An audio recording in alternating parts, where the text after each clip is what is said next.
Your maintenance required light comes on. Starts flashing when you turn on the ignition after 4,500 and stays solid after 5,000 miles.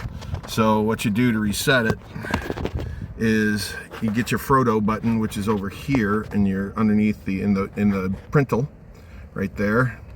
Turn off. Let me see if I can do this at the same time. Press down the button and hold it. You hold that button down, and then you see them lights will flash as you're holding down, and when it goes to zeros, release it,